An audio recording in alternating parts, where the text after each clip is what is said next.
sebaiknya cukup terpenuhi 2,5 liter sampai 3 liter. Jangan lupa juga kadang-kadang saat Ramadan ini terjadi konstipasi ya dokter, karena kurangnya air putih, kurangnya serat. Jadi memang disarankan banyak buah-buahan juga ketika berpuasa. Islam kan sunnah Rasulullah saat berbuka itu kurma ya dok, ya. Karena yang satu yang manis dulu, kemudian ada seratnya juga, kemudian cepat mengisi energi ya dok ya untuk glukosa gitu.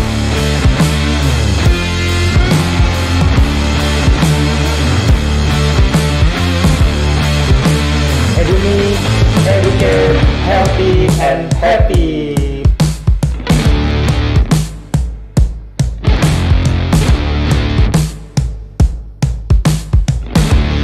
Oke, selamat pagi sahabat Edumi. Baik, kita hari ini bersama saya Dr. Rama. Kita kedatangan narasumber yaitu Dr. Solehin, spesialis penyakit dalam. Selamat pagi dok. Selamat pagi Dr. Rama. Sehat ya dok? Alhamdulillah sehat. Baik. Ya, kita udah memasuki bulan Ramadan ya dok. Betul. Bulan Ramadan bulan yang penuh berkah. Nah, pada bulan Ramadan ini tentunya semua orang itu pasti berlomba-lomba untuk yang namanya mencari pahala ya dok. Ya, betul. Termasuk kalau di kita bidang kesehatan nih, termasuk orang-orang yang saudara-saudara kita yang sedang sakit ya dok. Nah, pada hari ini kita akan membahas tentang tips-tips sehat dan bugar pada bulan Ramadan gitu ya. Oke, baik dok, kita mulai dok. Nah, yang pertama nih dok, ya jadi manfaat puasa sendiri itu apa sih dok? Ya. Terutama bagi kesehatan ya dok ya, untuk kita ya. Oke. Baik, terima kasih Dr. Rama atas diskusinya ya dan sharingnya pada kesempatan pagi hari ini 1446 Hijriah. Jadi memang puasa ini menjadi kewajiban ya bagi umat muslim, terutama di bulan Ramadan 1 bulan penuh. Jadi memang tidak ada jeda. Jadi kalau zaman dulu ada puasa-puasa Nabi kan, ada Nabi Daud yang setiap hari selang sehari, kemudian ada puasa Nabi Isa itu juga 40 hari dulu dok, ada syariat-syariat, dan kita juga syariat Ramadan, bulan Ramadan untuk umat muslim itu 1 bulan penuh. Nah jadi memang secara medis apabila kita menarik sisi manfaat puasa itu memang banyak dokter ya. Jadi puasa itu diawali tentunya dengan niat ya dok ya. Niat dulu. Betul. Jadi memang yang membedakan puasa dengan puasa Ramadan dengan orang tidak makan itu salah satunya ya niat ya dok ya. Jadi karena syariat puasa ini tentunya ada aturannya, ada tata tertibnya. Jadi memang dimulai sejak fajar hingga matahari terbit. Jadi kurang lebih kalau kita di Indonesia itu kurang lebih 13 jam ya, kurang lebih sampai ada yang sampai 14 jam ya, 13 jam lebih lah, lebih kurang sedikit. Nah, jadi diawali dengan makan sahur tentunya ya, Dok ya. Karena ternyata dan sahur itu nilai di dalam Islam sendiri nilai berkahnya sangat luar biasa. Ternyata itu juga sangat bermanfaat untuk kesehatan kita, karena itu mempersiapkan lambung kita, pencernaan kita untuk memulai puasa selama 13 jam itu. Jadi tidak makan dan tidak minum dalam 13 jam sama sekali. Jadi sahur itu sendiri sangat bermanfaat ya dok ya, untuk mempersiapkan lambung kita sebelum menjalani puasa.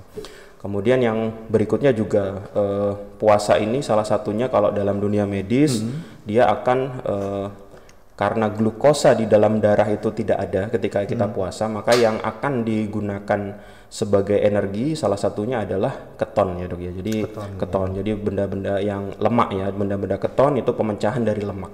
Jadi ketika kita berpuasa lemak akan dipecah. Nah, jadi keton itu juga merupakan sumber energi yang paling bagus untuk otak salah satunya. Jadi mungkin ya memang akan awal-awal puasa ya akan adaptasi ya dok ya. Makanya sebenarnya sebelum Ramadan ini kita disyaratkan Rasulullah itu puasa di bulan Sya'ban ya sebenarnya. Sebulan sebelumnya itu ya tidak ada puasa yang lebih puasa sunnah yang sering dijalani Rasulullah selain Sya'ban dok. Jadi memang ada persiapan tuh.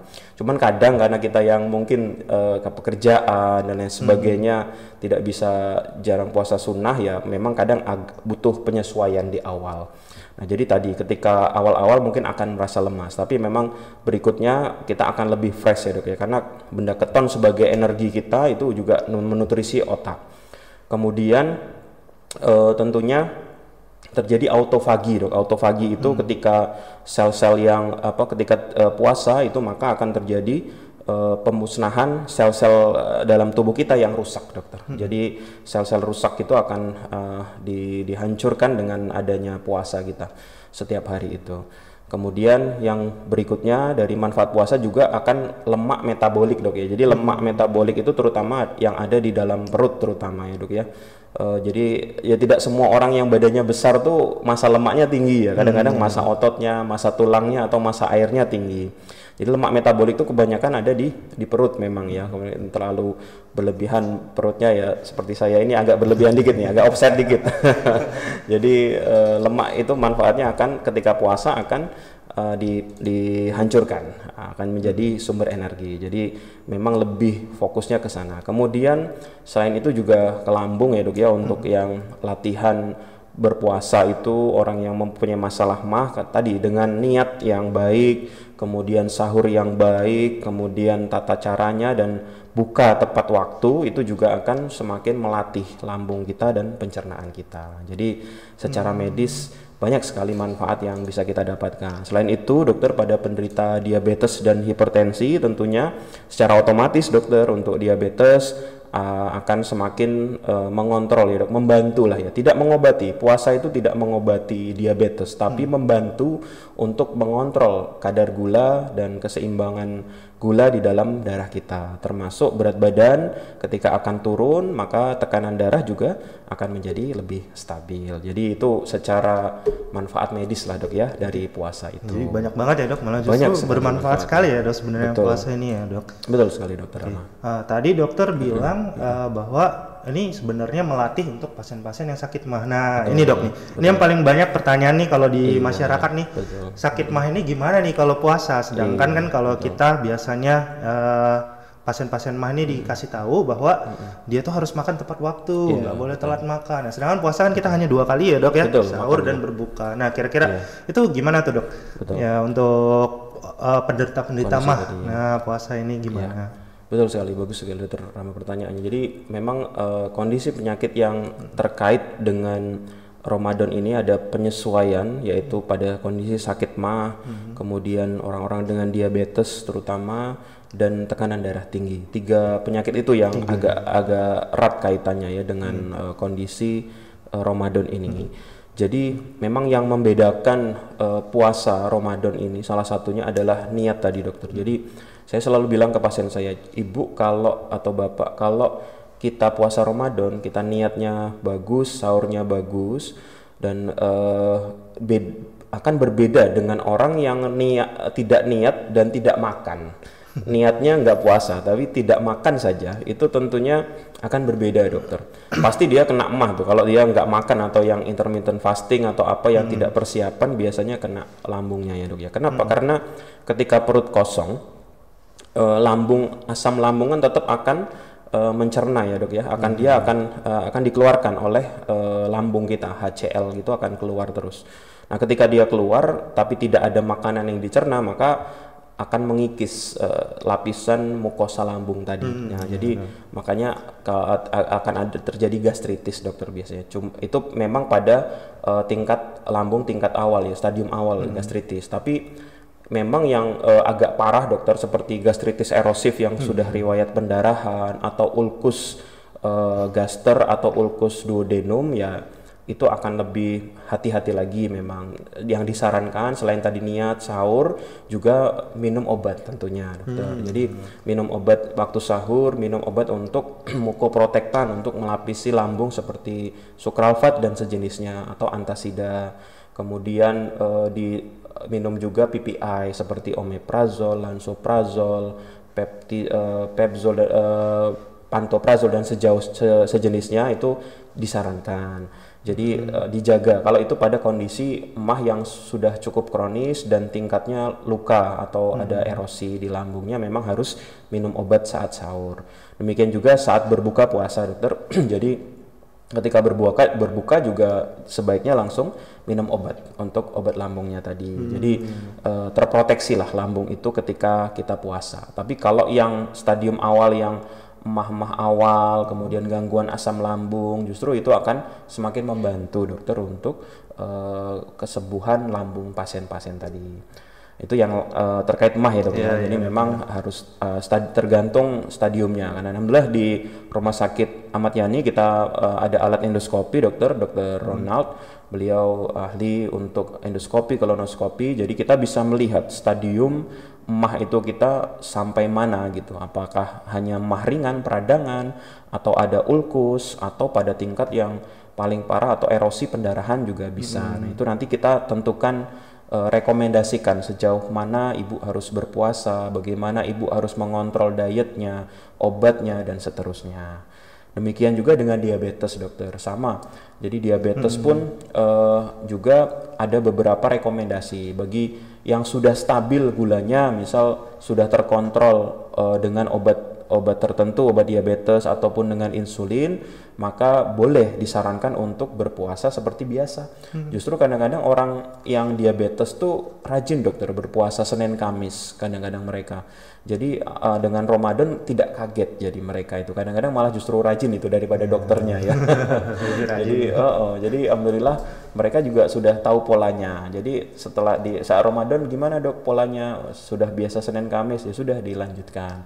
Cuman memang ada perubahan dokter dalam jadwal minum obat, seperti obat-obat sulfonil urea, glibenclamid, glimepirid, glikuidon, gliklazid sebaiknya diminum saat berbuka puasa. Jadi tidak diminum saat sahur karena waktu paruhnya dia ditakutkan 12 jam mulai puncak obatnya bekerja sebelum buka, dia menjelang buka takutnya hipoglikemi. Jadi dirubah saat berbuka puasa. Kemudian demikian juga dengan insulin dokter, yang sehari 3 kali, biasanya yang siang kita rekomendasi dari Perkeni, maka yang siang tidak diberikan. Kemudian yang saat sahur diturunkan 50% sampai dengan 60%. Tapi juga pemantauan gula pada pasien diabetes yang menggunakan insulin, menggunakan obat diabetes itu harus dilakukan berkala sebaiknya.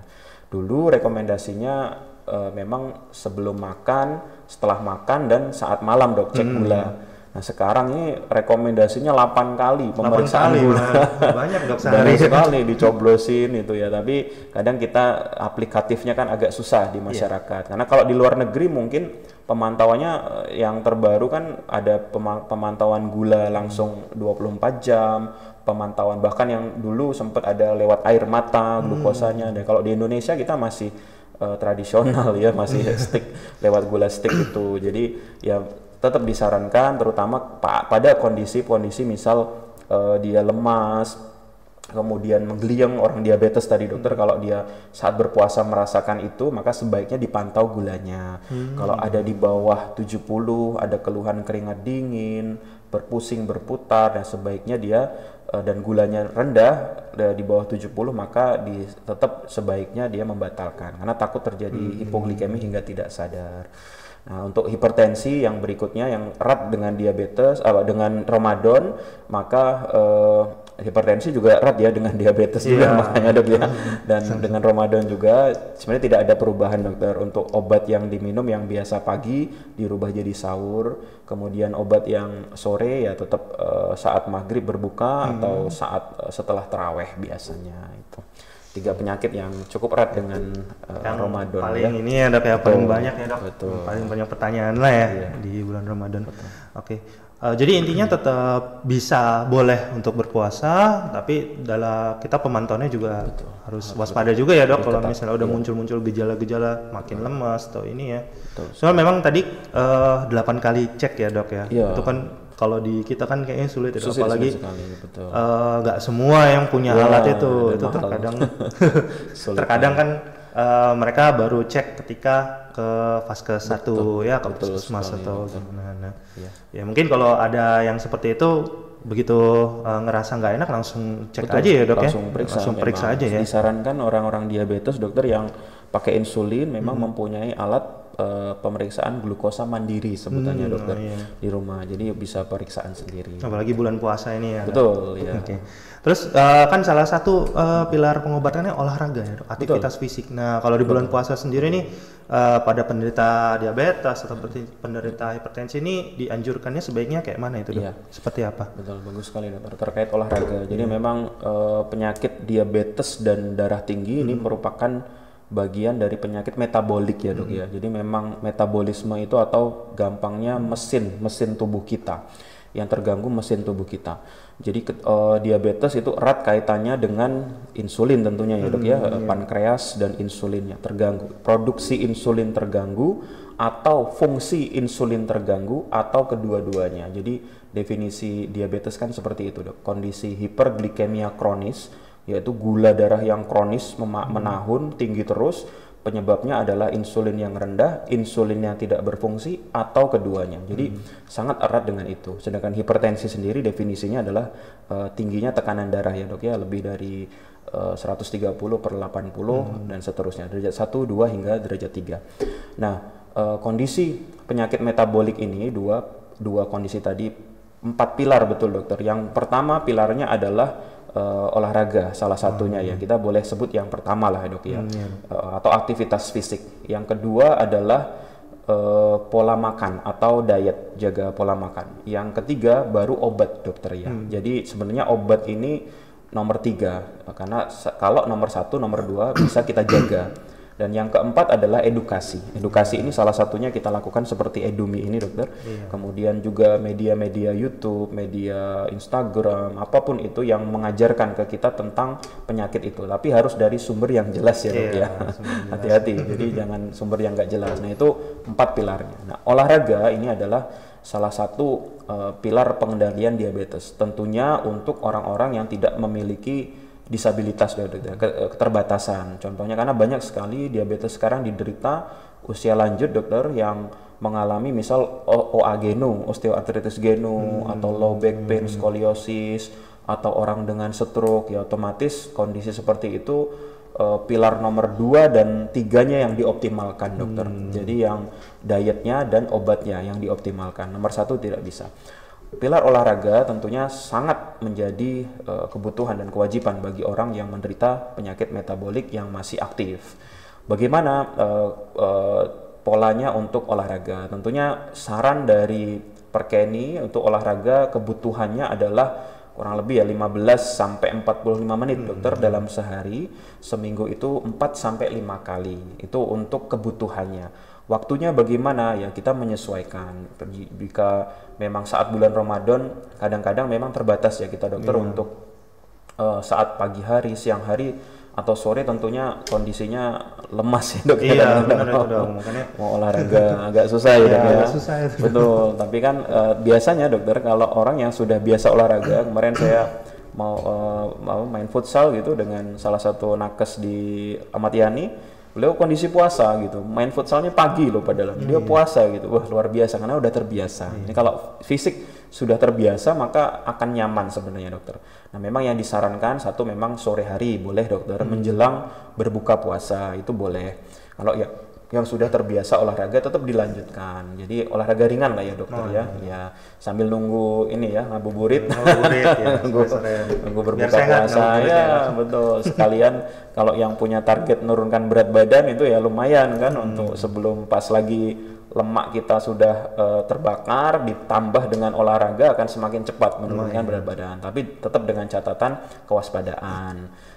Kemudian yang berikutnya juga bisa olahraga saat sore ya dok ya, tentunya setelah buka sampai isya atau menunggu taraweh tentunya. Kalau orang umat muslim kan dia taraweh ya dok ya, jadi olahraga ringan lah mungkin di rumah, sepeda statis atau yang lainnya. Atau ya kalau memang biasa malam hari olahraga bisa juga setelah taraweh, jadi masih dibolehkan, tapi tentunya butuh adaptasi dan penyesuaian bagi masing-masing orang. Jadi bulan puasa ya mendekati buka puasa supaya nanti setelahnya bisa ini ya dok ya, minum biar nggak dehidrasi juga. Betul sekali, biar tidak dehidrasi langsung buka langsung buka ya dok. Oke, baik. Terus terkait ya dok, jadi ini pada orang yang sehat juga nih, ini masalah juga nih. Jadi dia ketika siang hari merasa haus. Nah, jadi mereka tuh berpikir bahwa wah kita pas sahur minumnya banyak-banyak nih. Nah, itu sebenarnya gimana sih dok untuk menjaga kebutuhan cairan itu selama bulan puasa ini baiknya itu seperti apa? Apakah minum berlebihan dok, bergalon-galon tuh sebenarnya ngaruh nggak sih dok? Selama seharian puasa gitu. Baik, sebaik tinjauan medis tentunya ya dok ya. Iya. Secara medis memang kebutuhan cairan tiap orang itu kan kurang lebih ya dok 2,5 liter sampai 3 liter. Jadi memang menyesuaikan berat badan sih dok. Mungkin kalau kayak saya yang agak berat seperti ini ya kurang lebih 3 liter dalam sehari. Memang saat kita berpuasa kebutuhan cairan itu sebaiknya memang tetap terpenuhi dokter. Jadi tetap yang disarankan adalah sahur itu cukup minum air putih dokter. Jadi atau memang sahur dengan makanan yang memang cukup berserat tinggi, memang disarankan berserat tinggi, tetap buah-buahan mengandung cairan dan makanan yang lama bertahan di dalam lambung. Contohnya apa? Contohnya daging, kemudian ikan, boleh ayam, itu juga akan cukup lama bertahan di dalam perut. Jadi kalau untuk mie itu cepat ya dok, maaf, tepung itu lebih cepat. Jadi memang yang disarankan adalah yang bertahan lama di dalam lambung tadi. Kemudian juga air minum tetap disarankan ya kurang lebih bisa sampai 4 gelas sampai 5 gelas dalam sehari, dalam sahur itu kalau bisa 1 liter sudah bisa tercapai memang saat kita sahur, karena kita akan menjalani siang hari berpuasa akan cukup melelahkan. Kemudian saat berbuka juga seperti itu, memang disarankan tercukupi. Saat kita berbuka sampai dengan taraweh kan kita bebas ya dok ya, kita makan, minum bebas. Jadi memang sebaiknya cukup terpenuhi 2,5 liter sampai 3 liter. Jangan lupa juga kadang-kadang saat Ramadan ini terjadi konstipasi ya dokter, karena kurangnya air putih, kurangnya serat. Jadi memang disarankan banyak buah-buahan juga ketika berpuasa kan. Makanya kalau di Islam kan sunnah Rasulullah saat berbuka itu kurma ya dok ya. Karena yang satu yang manis dulu, kemudian ada seratnya juga, kemudian cepat mengisi energi ya dok ya untuk glukosa kita. Mungkin kalau di Indonesia kalau tidak susah didapat kurma, kalau sekarang udah banyak ya dok ya. Boleh teh manis juga boleh itu kan, untuk ada cairannya, ada glukosanya juga cepat untuk mengisi glukosa di dalam darah, seperti itu dokter. Oh jadi berarti ini berarti terutama untuk pasien-pasien dengan MAH ya dok ya. Berarti makan daging yang bertahan lama itu justru malah ini yang harus disarankan ya dok. Dok, tadi kan kita bahas ini sebenarnya puasa boleh nih untuk pasien DM, pasien yang sakit mah dan lain-lain. Sebenarnya apa sih dok yang kondisi-kondisi yang perlu diwaspadai dok selama puasa ini, sehingga yang pasien-pasien ini atau orang-orang yang sakit dengan penyakit tuh harus segera ke rumah sakit atau segera membatalkan puasanya. Baik, penting sekali ini dokter untuk kondisi ini ya, karena memang saat ini kejadian penyakit tadi metabolik maupun asma, jantung dan stroke dan lain sebagainya banyak sekali di Indonesia. Jadi satu tadi dokter ya, kalau penderita diabetes jelas ketika dia lemas, keringat dingin, dia pertolongan pertama di rumah tetap minum manis ya, otomatis kalau gulanya rendah langsung minum. Kemudian apabila memang sudah tidak bisa minum ya harus segera langsung dibawa ke IGD dokter. Yang kedua tentunya harus diwaspadai pasien-pasien metabolik seperti jantung ya, penyakit metabolik seperti jantung itu dengan keluhan nyeri dada, kemudian pingsan tiba-tiba, itu juga harus segera dibawa ke IGD apabila emergensi. Karena kadang-kadang kesulitan penyesuaian orang-orang sakit jantung juga akan sulit saat Ramadan, jadi mungkin adaptasinya agak susah di awal, itu diwaspadai, nyeri dada, pingsan dan sebagainya. Kemudian pasien paru-paru, pasien sakit paru-paru punya PPOK, punya asma, tentunya kalau otomatis kadang-kadang mereka takut menjaga puasanya tidak minum obat misalnya, atau menjaga tidak pakai semprotan ya, kalau misalnya sesak hebat kemudian tidak bisa minum obat ya otomatis harus dibawa ke IGD. Kondisi lainnya yang sering dijumpai tentunya dokter jangan lupa makanan ya dok ya, makanan minuman itu kalau emah akut misalnya dia muntah-muntah hebat ya, kalau muntah saja sudah tidak boleh berpuasa kan dok ya, harus ke IGD segera. Kemudian diare yang berlebihan sampai lebih dari 5 kali sehari, otomatis saat puasa juga akan semakin lemah, yaitu memang jangan dipaksakan, harus segera ke IGD.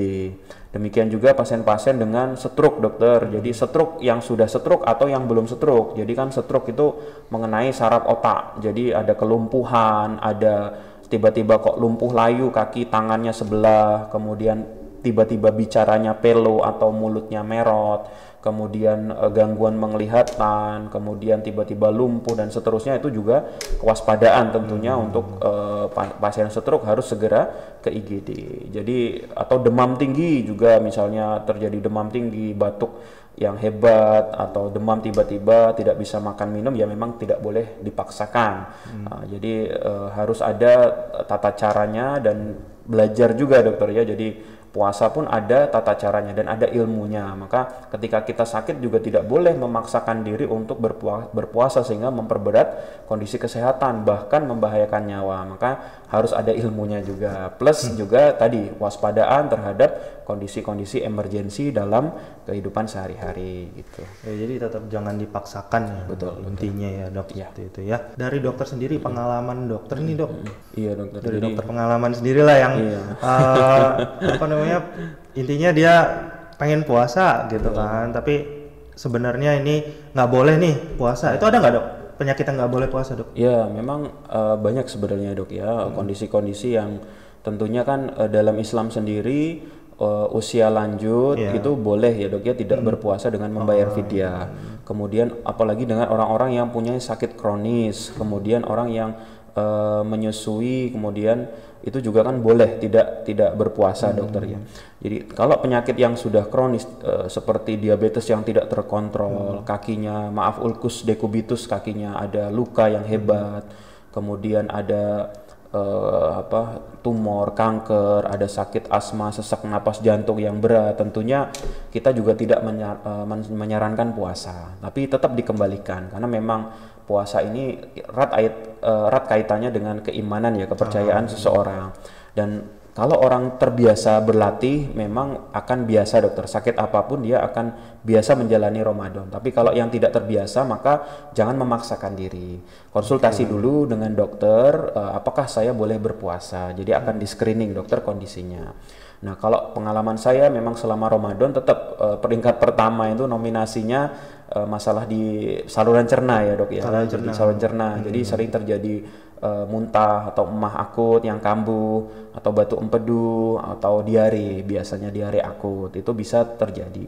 Yang kedua biasanya karena kita bukannya terlalu euforia, minum es, gorengan, kadang-kadang kaget jadi batuk ya. Jadi paling sering juga terjadi penyakit infeksi saluran pernapasan atas, batuk pilek itu ya. Itu hal yang lumrah ya, cuman tetap harus kewaspadaan. Jadi kalau misal kita sedang batuk pilek, flu ya susah berpuasa, kemudian takut kontak dengan orang-orang ya kita jangan berkumpul dulu, jangan harus rajin tetap pakai masker ya. Seperti itu dokter untuk kondisi yang sering kita temui sehari-hari. Oke baik dok. Oh berarti dari kalau kita setelah berbuka puasa nih baiknya makannya kayak mana nih dok? Apa langsung makan berat dulu atau kita minum dulu kah atau gimana dok baiknya dok? Iya dok. Apalagi yang pasien-pasien yang dengan penyakit ini ya, penyakit kronis ya dok. Iya. Apa dengan diabetes atau dengan mah ya, itu kayak mana dok? Iya. Baiknya dok. Betul. Jadi untuk kondisi pas makan buka itu memang kalau kita kembali ke sunnah, memang Rasulullah disarankan hanya 3 butir kurma dulu ya untuk membatalkan puasa. Cuman kalau untuk Indonesia memang terkadang beda-beda karakternya ya. Tapi yang jelas intinya hampir sama dokter. Karena saat kita berpuasa itu lambung kita justru akan volumenya mengecil.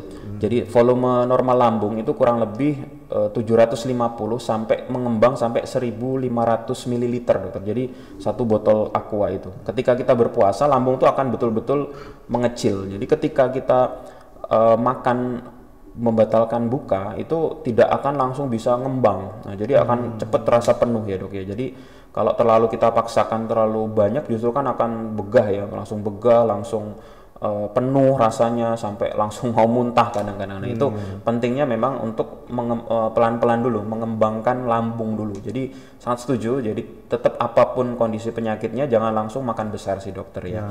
Betul. Kecuali yang mungkin masih muda ya, masih muda, masih kerjanya luar biasa, itu kadang-kadang langsung makan sepiring ya tidak ada masalah ya, silahkan kalau tergantung kebiasaan. Tapi memang sebaiknya didahului dengan minum air hangat, kemudian kurma atau yang manis-manis. Kalau kita kan tidak selalu kurma ya dok ya, ada roti, kemudian ada jajanan pasar, mungkin ada es cendol. Nah mungkin yang untuk tentunya yang bukan diabetes ya dok ya. Tapi kalau yang punya diabetes ya manisnya harus ditakar juga. Misalnya teh manis pakai gula jagung. Ya. Kemudian kurma sendiri juga hati-hati ya dokter ya, karena kurma juga ada yang lapisan glukosa atau pemanis buatan, jadi itu harus dipastikan kemasannya betul-betul kurma yang murni ya, dok, kurma murni. Dan ternyata ada beberapa penelitian kurma murni bahkan madu itu tidak langsung menimbulkan glukosa yang tinggi di dalam darah. Sebenarnya dia malah menstabilkan. Beda dengan minuman manis seperti pemanis buatan, permen, nah itu memang langsung tinggi di dalam gula darah kita. Tapi untuk kurma itu meningkatkan gula tapi juga tidak langsung tinggi sekali, jadi akan berbahaya pada pasien diabetes. Tapi tidak, kurma masih boleh dan tidak langsung meningkatkan glukosa gitu. Ya, itu emang benar ya dok, benar-benar baik ya dok ya sebenarnya. Ya, bagus itu ya. Kurma memulai dengan kurma ya. Betul. Pada penderita diabetes pun boleh ya dok, boleh, ya, masih boleh. Buah-buah yang baik dok. Udah banyak ya yang kita bahas ya, terutama pada pasien-pasien yang 3 tadi yang paling sering ya dok, pada erat kaitan dengan bulan Ramadan ya. DM, MA, kemudian hipertensi. Oke. Dari Dr. Solehin kira-kira pesan-pesan dari dokter, nah seperti apa dok? Baik dokter, jadi Ramadan ini memang ibadah wajib bagi umat muslim sebulan penuh. Jadi butuh persiapan, sama dengan kita akan menempuh perjalanan jauh, tentunya kita juga butuh persiapan. Kalau secara agama jelas kita butuh persiapan secara ilmu ya dok ya. Sedangkan secara fisik juga tentunya butuh persiapan untuk kesehatan kita. Maka bagi pasien-pasien yang mempunyai diabetes, darah tinggi, sakit MA, atau penyakit kronis lainnya, asma, jantung, PPOK, bronkitis, maka sebaiknya konsultasikan dahulu ke dokter Anda untuk obat-obatan selama 1 bulan penuh. Kemudian tanyakan juga kondisi apa yang mengharuskan saya untuk membatalkan puasa saya. Kemudian ditanyakan juga kondisi emergensi apa dokter yang mengharuskan saya untuk segera dirawat di IGD dan seterusnya. Jadi memang lebih baik konsultasi dahulu dengan dokter-dokter yang merawat penyakit-penyakit kronis tersebut. Kemudian yang ketiga tentunya niat dan sahur itu sangat penting untuk kondisi penyakit apapun, karena memang puasa itu menjalani tidak makan, tidak minum selama 13 jam kurang lebih ya dok ya, 13-14 jam itu membutuhkan stamina dan persiapan. Niat yang kuat, kemudian sahur yang cukup akan memberikan energi dan stamina untuk menjalani puasa. Demikian juga dengan buka puasa, mensegerakan buka puasa itu juga menjadi sunnah dari orang muslim dan juga bagus secara medis, karena ketika sudah waktunya berbuka ya harus segera dibatalkan untuk segera mengisi energi dan kebutuhan cairan tubuh kita. Jadi semoga para pasien, kemudian warga masyarakat Metro khususnya yang menjalani puasa ini dengan niatan yang baik, dan walaupun kondisi penyakit apapun dengan persiapan yang bagus, obat yang standby, akan bisa menjalani puasa secara sempurna di bulan suci Ramadan ini. Oke, baik terima kasih dokter atas pesan-pesannya. Oke, kita udah di penghujung acara ya dok. Baik, terima kasih atas waktunya. Udah berkenan hadir di sini untuk diskusi terkait dengan tips kesehatan di bulan Ramadan ya dok. Baik, sebelum kita tutup kita jargon dulu ya dok ya. Oke, yuk kita jargon sama-sama. Edumi, educate, healthy and happy. Baik, terima kasih. Selamat jumpa di Edumi berikutnya. Terima kasih.